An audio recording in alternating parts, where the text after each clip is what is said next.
नमस्कार, गणित विषय की 9वीं कक्षा में आपका स्वागत है। आज हम कर रहे हैं प्रश्नावली 2 बहुपद। इसमें से हम कर रहे हैं प्रश्नावली 2.2। बहुपदों की जो प्रश्नावली 2.1 है और इसकी जो बेसिक जानकारी है वो पहले वाले वीडियो में हमने प्राप्त कर ली है। आज हम कर रहे हैं प्रश्नावली 2.2 में पहला क्वेश्चन। पहला सवाल दिया गया है, निम्नलिखित पर बहुपद 5x minus 4x square plus 3 के मान ज्ञात कीजिए। देखिए यहाँ पर ये बहुपद है और हमें फर्स्ट क्वेश्चन इसका लेते हैं,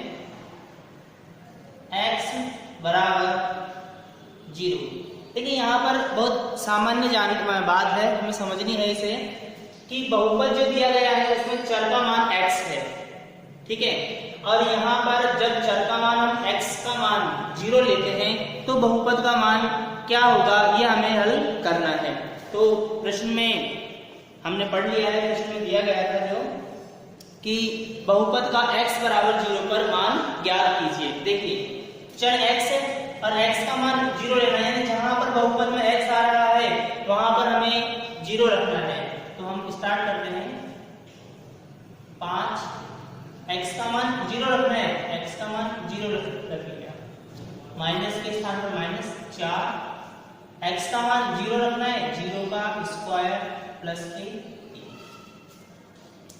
सॉल्व करते हैं इसे, 5 का 0 से गुणा करेंगे तो 0 ही प्राप्त होगा, माइनस 0 का स्क्वायर करते हैं तो 0 प्राप्त होता है और फिर 0 को 4 से गुणा करेंगे तो ही 0 ही प्राप्त होगा, प्लस के स्थान पर प्लस और 3 में स्थान 0 में से 0 गया तो 0 ही प्राप्त होता है और 0 में 3 जोड़ेंगे तो हमें 3 प्राप्त होंगे।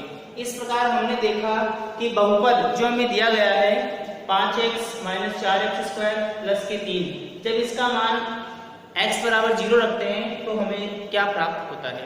इसी प्रकार इसके शेष सवाल आप लोग करेंगे, मैं समझता हूँ समझ में आ गया होगा आपको। अब इसका देखते हैं अपन प्रश्न संख्या 2। देखिए प्रश्न संख्या 2 लिखा गया है कि निम्नलिखित बहुपदों में से प्रत्येक बहुपद के लिए P0, P1 और P2 ज्ञात कीजिए। देखिए P का मतलब क्या है, एक बार मैं फर्स्ट क्वेश्चन लिखता हूं फिर हम समझेंगे। Py दे रखा है, Py बराबर y square plus y square minus y plus 1। देखिए पी वाई दे रखा है, पी वाई का मतलब है, पी का मतलब है पॉलिनोमियल्स और y एक चर है, यानी ये जो पॉलिनोमियल है ये y का है। यहाँ पर जो भी चर है वह y के रूप में दिया गया है, हमें दिया गया है y square minus y plus 1, ये दिया गया है। हमें क्या करना है कि इस बहुपद में प्रत्येक स्थान पर P0 का मान ज्ञात करना है। कहने का मतलब जो चर है उसका मान हमें एक बार 0 रखना है, फिर P1 यानी कि चर का मान हमें 1 रखना है और अंतिम P2 यानी कि चर का मान हमें 2 रखना है। साफ साफ दिया गया है हमें कि पॉलिनोमियल जो दिया गया है हमें y का है, y के स्थान पर हमें 0 रखना है, y के स्थान पर 1 रखना है और y के स्थान पर 2 रखते हैं। हम देखते हैं आगे, जैसे हमने y के स्थान पर 0 रखा तो इस बहुपद में जहां पर भी y आ रहा है वहां पर हम 0 रख देंगे। तो देखते हैं 0 का स्क्वायर माइनस y की जगह 0 प्लस 1, ठीक है। आगे देखते हैं 0 का स्क्वायर करेंगे। देखिए 0 का जब स्क्वायर होता है तो आप जानते हैं 0 ही आता है और 0 में से 0 घटाएंगे तो 0 और 0 में जब 1 जोड़ेंगे तो 1 प्राप्त होगा। तो कहने का मतलब कि इस बहुपद में जब चर का मान 0 रखा जाएगा तो हमें 1 प्राप्त होगा। देखते हैं अगली बात यह है कि जब P का मान P1, कहने का मतलब चर का मान 1 रखना है, तो जहां पर y आ रहा है वहां पर हम 1 रखते हैं, 1 का स्क्वायर माइनस 1 प्लस 1, ठीक है। 1 का स्क्वायर कितना होता है, 1 ही होता है, तो 1 माइनस 1 प्लस 1, देखिए 1 में से 1 गया तो 0, और 0 में जब प्लस 1 करते हैं तो 1 प्राप्त होता है। इस प्रकार आपने देखा कि हमने P0 और P1 का मान प्राप्त कर लिया है। आगे देखते हैं हम P2 का मान। देखिए पॉलिनॉमियल्स ऑफ 2 यानी कि पॉलिनॉमियल जो y का मान हमें 2 रखना है, तो इसमें जहां पर भी y आ रहा है बहुपद में वहां पर हम रखेंगे 2 का स्क्वायर माइनस 2 प्लस 1।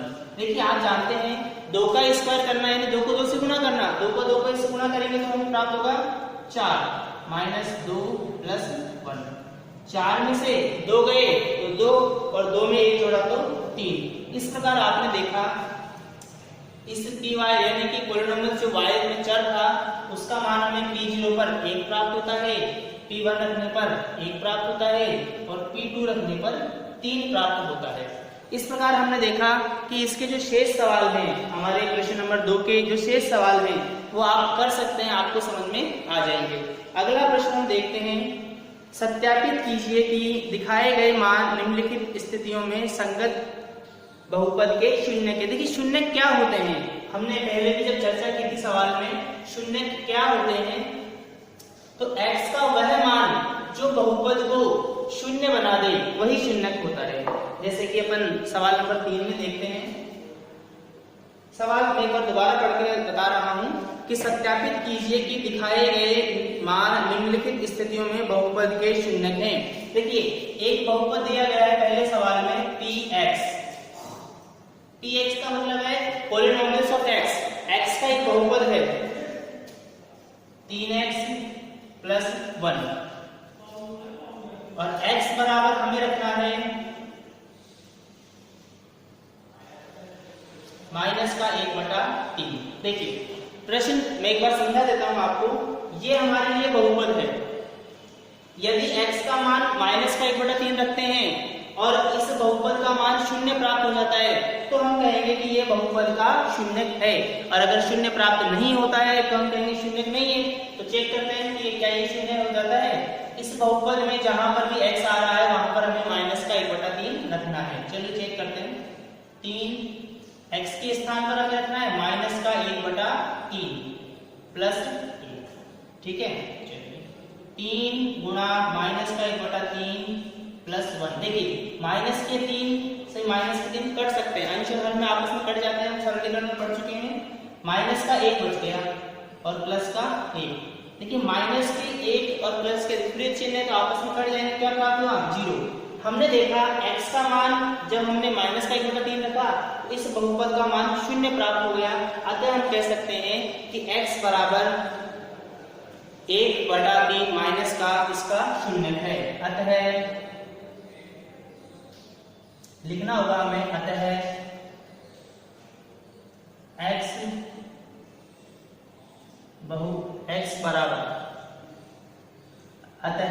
बराबर माइनस का 1/3 बहुपद का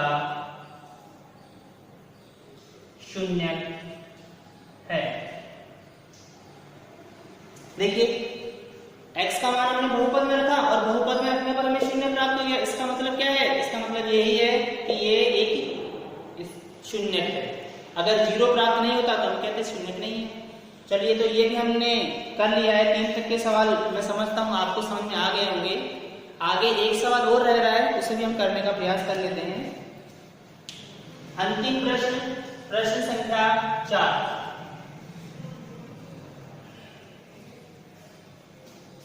देखिए प्रश्न संख्या 4 सिंपल है, थोड़ा समझने का प्रयास करेंगे आप।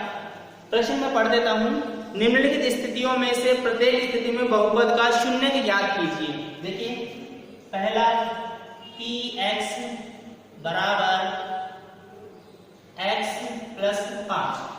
px यानी पॉलिनोमियल्स जो है वो x का है, चर है यहाँ पर x, तो यहाँ पर ये x के रूप में दे दिया गया। अब आपके सामने प्रश्न ये है कि इस पॉलिनोमियल्स का शून्य ज्ञात कीजिए। इससे पहले वाले प्रश्न में शून्य दिया गया था, हमें केवल जांच करनी थी। अब प्रश्न ये है कि ये जो दिया गया बहुपद है इसका शून्य ज्ञात कीजिए। देखिए सिंपल है, हम जब भी किसी भी बहुपद का शून्य निकालेंगे तो क्या करेंगे, उस बहुपद को 0 के बराबर रख देंगे। कैसे, जैसे मान लीजिए इस बहुपद का शून्य निकालना है तो इसको आप 0 के बराबर रख दीजिए। इसका मान 0 के बराबर ले लीजिए। प्लस के 5 है, जब प्लस के हमें x का मान निकालना है, प्लस के 5 है, प्लस के 5 है, बराबर की दूसरी तरफ जाएंगे, पक्षांतर हो जाता है, छोटी कक्षाओं को देखा था। और जब पक्षांतर होता है तो अंक के आगे वाला चिन्ह बदल जाता है, प्लस का चिन्ह, इसलिए कहां चला जाएगा, दूसरी तरफ, और ये हो जाएगा माइनस का। अतः हम देख रहे हैं x का मान कितना आ रहा है, माइनस के 5। अतः बहुपद का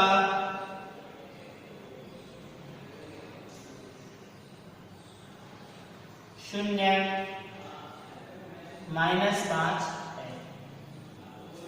एक बात मैं आपको पहले बता भी चुका हूं और एक दोबारा से जानकारी आप देखेंगे। जिस बहुपद में चर की घात जितनी होती है उतने उसके शून्य होते हैं, क्योंकि इसमें घात एक ही है इसलिए इसका एक ही शून्य होगा। मैं समझता हूं आज आपको वीडियो पसंद आया होगा। धन्यवाद।